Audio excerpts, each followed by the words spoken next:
নিয়মিত পাঠচর্চা আমাদের আরও বেশি অনুভূতিপ্রবণ, আরও বেশি কল্পনাপ্রবণ করে তোলে। আজকের যুগে দাঁড়িয়ে সূক্ষ্ম অনুভূতি সম্পন্ন হওয়াটাও একটা বিশাল বড় চ্যালেঞ্জ বলে আমার মনে হয়। একাধিক পাঠক যখন একত্রিত হন এবং নিজেদের পাঠ উপলব্ধ অভিজ্ঞতা, নিজেদের প্রিয় বইয়ের নাম একে অপরের সঙ্গে ভাগ করে নেন, সেক্ষেত্রে যে নিখাদ আনন্দের সৃষ্টি হয়, সে আনন্দের স্বাদ পাওয়া এবং সে আনন্দের স্বাদ সকলের মধ্যে ছড়িয়ে দেওয়াই ছিল আমার মূল উদ্দেশ্য এই ইউটিউব চ্যানেল খোলার পেছনে। নমস্কার, আমি সোমালি। এই চ্যানেলের নাম বই চর্চায় সোমালি। আমার বই পড়তে, বই নিয়ে কথা বলতে, বই নিয়ে ভাবতে ভালো লাগে। আপনিও যদি বই প্রেমী হন তাহলে আমাদের এই চ্যানেলটিকে সাবস্ক্রাইব করে আমাদের ছোট ইউটিউব পরিবারের সদস্য হতে পারেন। চলুন শুরু করি আজকের ভিডিও। বইয়ের জগৎ, নতুন কিছু সৃষ্টি করার তাগিদ আমায় বড় আনন্দ দেয়। এই আনন্দেরই কিছুটা অংশ আপনাদের সঙ্গে ভাগ করে নেওয়াই বই চর্চার সোমালি চ্যানেলের মুখ্য উদ্দেশ্য। চলতি মাসে আমার পড়া বইগুলির মধ্যে থেকে দুটি বাংলা এবং একটি ইংরেজি বই নিয়ে আলোচনা করব আজকের ভিডিওতে। যে দুটি বাংলা বই নিয়ে আজকে কথা বলবো, সে দুটি বই আমাকে পড়তে এবং আমার পাঠ অভিজ্ঞতা আপনাদের সঙ্গে ভাগ করে নিতে বলেছিলেন আমাদের বই পরিবারেরই দুজন সদস্য। আপনারা যখন আমাকে কোনো বই পড়তে বলেন এবং সে অভিজ্ঞতা ভাগ করে নিতে বলেন, আমি সেই বইয়ের নামগুলো নোট করে রাখি। এখনও অবধি আমাকে 3 জন সদস্য মোট 5টি বইয়ের কথা বলেছেন এবং আমি যত দেরি হোক না কেন প্রত্যেকটি বইয়ের পাঠ অভিজ্ঞতা আনবো এই চ্যানেলে। তার মধ্যে থেকে দুটো বই আমার পড়া হয়ে গেছে। একটি আমার অত্যন্ত প্রিয় উপন্যাস এবং বহুল পঠিত উপন্যাস, আরেকটি উপন্যাসের নামই আমি জেনেছিলাম এই পরিবারেরই একজন সদস্যের কাছ থেকে। তো চলুন দেখে নিই কোন বইগুলোর কথা আমি এতক্ষণ ধরে বলছি। নিজের জীবনের মূল লক্ষ্যকে খুঁজে পাওয়ার পরেও সেই লক্ষ্যকেই মূল পাথেয় করে না এগোনোর বদলে পরিস্থিতির চাপে শুধুমাত্র সে পরমার্ঘকে ছুঁয়ে থেকে দিনগত পাপক্ষয়ের জীবন বেছে নেওয়া শুধুমাত্র আপোষ নয়, অনেক সময় এ ধরনের সিদ্ধান্তের পেছনে কাজ করে বিদ্রোহের সুর। এমনই এক বিদ্রোহিনীর গল্প শোনায় বাণী বসুর গান্ধর্বী। ছোট্টবেলা থেকেই অপালা সুরলোকের বাসিন্দা। গান, সঙ্গীত চর্চা তার কাছে শুধুমাত্র শিল্প চর্চা নয়, যে কোনো প্রিয় মানুষের মতোই সে সঙ্গীতকে ভালোবাসে। তার এই মনোভাব, তার এই হৃদয়াবেগ সে সমবয়সী বন্ধু, কলেজের বন্ধু মনীষাকেই বোঝাতে পারে না। তার মধ্যবিত্ত পরিবারের সদস্যরা যে তার এই মনোভাব বুঝবে না, সেটাই বোধহয় স্বাভাবিক ছিল। তাই অপালার গুরু রামেশ্বর ঠাকুরের স্নেহধন্যা হওয়া সত্ত্বেও স্কলারশিপ পেয়ে লখনৌয়ের নাজনীন বেগমের কাছে তালিম নিতে যাওয়া হয় না। মধ্যবিত্ত বাড়ির সর্বময় কর্তা তার জেঠুর ভ্রুকুটি, তার সঙ্গীত চর্চার বিষয়ে তার দাদার নিষ্পৃহতা, মায়ের অসহায়তা, এসবের মাঝখানে পড়ে অপালা নিজের জীবনের সিদ্ধান্ত বা নিজের জীবনের নিয়ন্ত্রণ নিজের হাতে তুলে নিতে পারে না। ফলে জীবনকে সে যেভাবে চেয়েছিল, জীবন অন্যভাবে তার সামনে ধরা দেয়। সে জীবনে অপালা এক পরিবারের বড় বধূ, 3 সন্তানের জননী এবং চার্টার্ড অ্যাকাউন্ট্যান্ট স্বামীর ঘরণী। নিজের জীবনের সবথেকে প্রিয় সম্পদকে সেভাবে কাছে না পাওয়ার যন্ত্রণায় অপালা যত বিদ্ধ হতে থাকে, ততই সে নিজের চারপাশের কলুষতাকে সুরলোক থেকে প্রাপ্ত তার আশীর্বাদ দ্বারা দূর করার চেষ্টা করতে থাকে। তার এই ক্ষমতা দ্বারা প্রায় নতুন জীবন পায় তার সহব্রতী সোহম। নিজের চারপাশে সুরের জগৎ থেকে বহু দূরে অবস্থিত মানুষদের জীবনে সুরের ঝড় তুলতে তুলতে অপালার নিজের জীবনের সুরমূর্ছনা কি অক্ষুণ্ণ থাকবে? জানতে হলে গান্ধর্বী পড়তে হবে। বইটিতে রামেশ্বর ঠাকুর, মিতশ্রী, সোহম, দীপালি প্রভৃতি বহু বর্ণময় চরিত্রগুলি এই উপন্যাসটিকে আরও বেশি মনোগ্রাহী করে তোলে। এই উপন্যাস পড়ার পর চোখ সিক্ত হবে, আবার এক অপার্থিব আনন্দে মন ভরে উঠবে। তাই যদি না পড়া থাকে তো আমি বিনীত অনুরোধ করব একবার পড়ে দেখবেন বাণী বসুর গান্ধর্বী। আমাদের মধ্যে ইতিবাচক এবং নেতিবাচক দু ধরনের অনুভূতি বর্তমান। যে অনুভূতিটির ওপর আমরা বেশি মনোসংযোগ করব সে অনুভূতিরই প্রভাব আমাদের ওপর বেশি পড়বে। আমাদের জীবনে কিছু কিছু মানুষ আসেন যাদের সংস্পর্শে এসে আমাদের মধ্যেকার নিরাপত্তাহীনতা, হীনমন্যতা প্রভৃতি বোধ আরও মাথাচাড়া দিয়ে ওঠে। আমাদের জীবনে কিছু কিছু মানুষ এমনও আসেন যাদের একটু আন্তরিক ব্যবহার, একটু উৎসাহ আমাদের মনোবলকে আরও দ্বিগুণ বাড়িয়ে দেয়। তারা হয়তো জানতেও পারেন না যে তারা কিভাবে তাদের ব্যবহার দিয়ে আমাদের হৃদয় স্পর্শ করে গেলেন।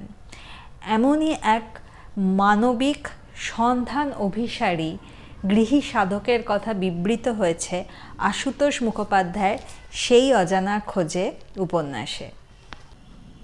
নিজের সৃষ্ট চরিত্রের মাধ্যমে, ঘটনা এবং ঘটনা পরম্পরা বর্ণনার মাধ্যমে লেখক যখন তার নিজের জীবনবোধ, তার নিজের বিশ্বাস পাঠকের সামনে তুলে ধরেন এবং সেই জীবনবোধ, সেই বিশ্বাস সোজা পাঠকের হৃদয় স্পর্শ করে, তখনই সেই অজানার খোঁজের মতো উপন্যাসের সৃষ্টি হয়। শোকসন্তপ্ত এক পরিবার হাওড়া থেকে হরিদ্বার যাওয়ার পথে ডুন এক্সপ্রেসে সহযাত্রী হিসেবে পায় কালীকিঙ্কর অবধূত এবং তার সঙ্গী পেটো কার্তিককে। রক্তবস্ত্র পরিহিত কালীকিঙ্কর অবধূত এবং নিজের পূর্বজীবনের স্মৃতি নিজের মুখ এবং হাতে নিয়ে ঘুরতে থাকা পেটো কার্তিকের প্রথম দর্শনে যে বিরূপ মনোভাব জন্মেছিল লেখক এবং তার পরিবারে, তাদের সঙ্গে আলাপ আরও ঘনিষ্ঠ হতে দেখা গেল যে সেই ভাবনা ঠিক নয়। লেখকের সঙ্গে কালীকিঙ্কর অবধূতের আলাপ যতই ঘনিষ্ঠ হতে লাগলো, পাঠকের সামনে ততই উন্মোচিত হতে থাকলো বহুবর্ণময় এক মানুষের জীবনালেখ্য।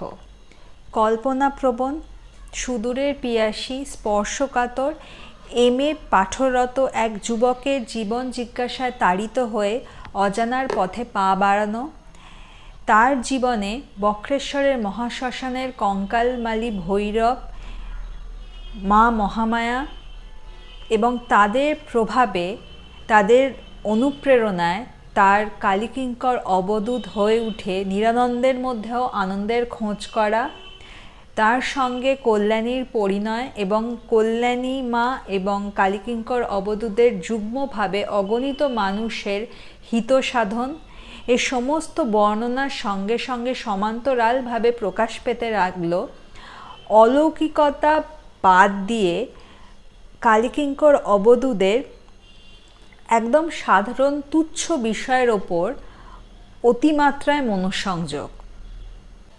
মনকে শান্ত করে কালীকিঙ্কর অবধূত নিজের অন্তরাত্মার কথা শুনে নিজে এবং তার অনুগামীদের ভালোর পথে, আলোর পথে চলার জন্য অনুপ্রাণিত করেন। এক্ষেত্রে তার ছায়া সঙ্গিনী স্ত্রী কল্যাণী। আমার ব্যক্তিগতভাবে মনে হয়েছে উপন্যাস আত্ম অনুসন্ধানের কথা বলে।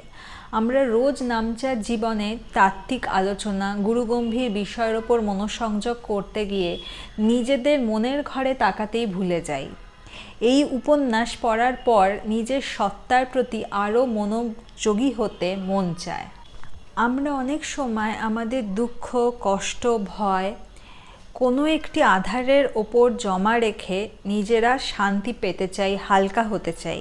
এক্ষেত্রে আমরা ভুল নই, কিন্তু আমরা যদি নিজেরাই ওই আধারটা হতে পারি এবং নিজেদের মনের ঘরে নিজেদের দুঃখ, কষ্ট, নিরাপত্তাহীনতাকে জমা রাখি এবং সেটি নিজের উন্নয়নের কাজে লাগাই, তাহলে হয়তো কখনো আমাদের বিশ্বাসভঙ্গের যন্ত্রণা ভোগ করতে হবে না।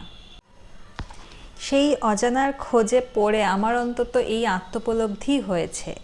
নিজের সুপ্ত আত্মিক বোধগুলোর সঙ্গে আবার পরিচয় করতে হলে আমি উপন্যাসটির কাছে ফিরে ফিরে আসব।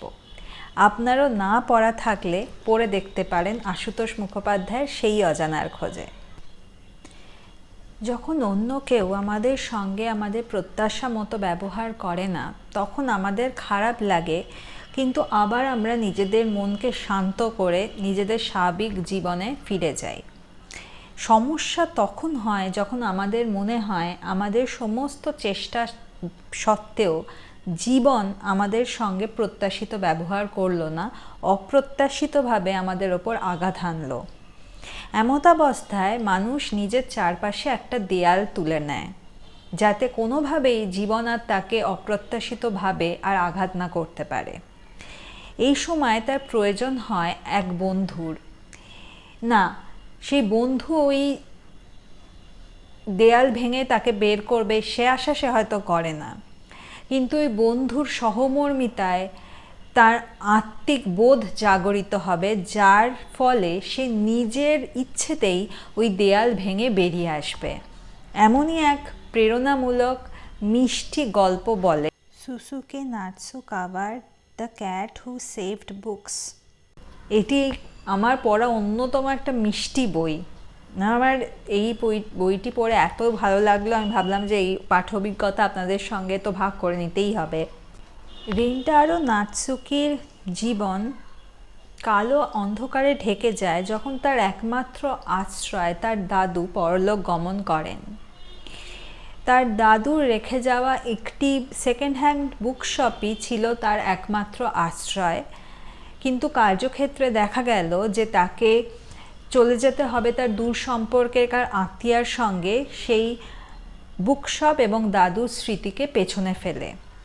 এই সমস্ত কিছুতেই রিন্টারোর মনে কোনো রেখাপাত হয় না, বা হলেও পাঠক বুঝতে পারে না, কারণ সে মনে মনে নিজেকে সব কিছু থেকে গুটিয়ে নিতে শুরু করেছে। এমতাবস্থায় রিন্টারোর জীবনে আসে একটি টকিং ক্যাট বা কথা বলা বিড়াল, যে তাকে জানায় যে অনেকগুলি বই বন্দি অবস্থায় রয়েছে এবং সেই বইগুলিকে বন্দি অবস্থা থেকে মুক্ত করার জন্য সেই বেড়ালটির রিন্টারোর মতো একজন বইপ্রেমীর সাহায্য দরকার। এরপর সেই রহস্যময় কিন্তু মিষ্টি বেড়াল এবং রিন্টারো এক রোমাঞ্চকর অ্যাডভেঞ্চারের পথে পা বাড়ায়। তারা মোট 4টি যাত্রা সম্পন্ন করে এবং দ্বিতীয় অভিযান থেকে রিন্টারো এবং এই বেড়ালটির সঙ্গে নেয় রিন্টারো স্কুলের বন্ধু এবং ক্লাস রিপ্রেজেন্টেটিভ সায়ো ইজুকি। প্রতিটি অভিযান রিন্টারোর আত্ম-উপলব্ধি বা আত্ম অনুসন্ধানের এক একটা সোপান বলে প্রমাণিত হয়। এই ফ্যান্টাসি বইটি বই পড়ার বিভিন্ন আঙ্গিক, পাঠকের বই পড়ার ক্ষেত্রে কোয়ালিটি এবং কোয়ান্টিটির মধ্যেকার টানাপোড়েন, এই দিকগুলো ছাড়াও মানুষের সুপ্ত অনুভূতি যে তার মধ্যেকার অলৌকিক ক্ষমতা, এই বোধটাকেই জাগরিত করে তোলে। ফ্যান্টাসি বই ভালো লাগলে অবশ্যই পড়তে পারেন। আজকের ভিডিও ভালো লেগে থাকলে বই চর্চার সোমালি চ্যানেলটিকে সাবস্ক্রাইব করে আজকের ভিডিওটি লাইক করতে ভুলবেন না। দেখা হবে পরের ভিডিওতে, ততদিন ভালো থাকবেন।